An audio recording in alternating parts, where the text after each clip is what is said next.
Phone करे चलही किया कट दलही सुगिया के फोन करे चलही किया कट दलही सुगिया कोई कोई पोता भ गेलिए डिबिया रे फुट गेलै झिझिया पोता भ गेलिए डिबिया रे फुट गेलै झिझिया पोता भ गेलिए डिबिया रे फुट गेलै झिझिया मन में की राज हो बता दे आई रतिया मन में की राज हो बता दे आई रतिया कोई कोई पोता भ गेलिए डिबिया रे फुट गेलै झिझिया पोता भ गेलिए डिबिया रे फुट गेलै झिझिया पोता भ गेलिए डिबिया रे फुट गेलै झिझिया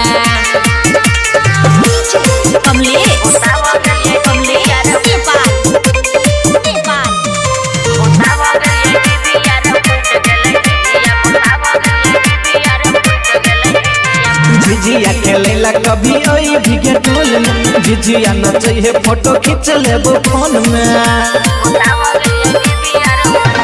सब सखी नाचे छी बाजार से हटन फोटो के बहाने ये ना हमर से सटन पीछा सताक छ साथी संगतिया पीछा सताक छ साथी संगतिया गए गए गए पोता भ गेलिए डिबिया रे फुट गेलै झिझिया पोता भ गेलिए डिबिया रे फुट गेलै झिझिया पोता भ गेलिए डिबिया रे फुट गेलै झिझिया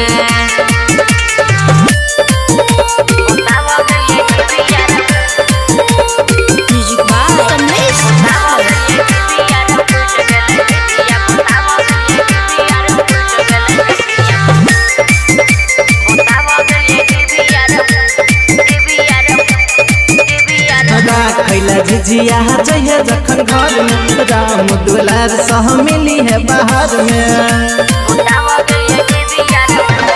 कमल पुड़िया श्यामया न करू न तंगरे सुमन सोना रहतई महीना के संगरे एटीट्यूड देखा देले रूप के सुरतिया एटीट्यूड देखा देले रूप के सुरतिया गई गई गई पोता भ गेलिए डिबिया रे फुट गेलै झिझिया पोता भ गेलिए डिबिया रे फुट गेलै झिझिया पोता भ गेलिए डिबिया रे फुट गेलै झिझिया।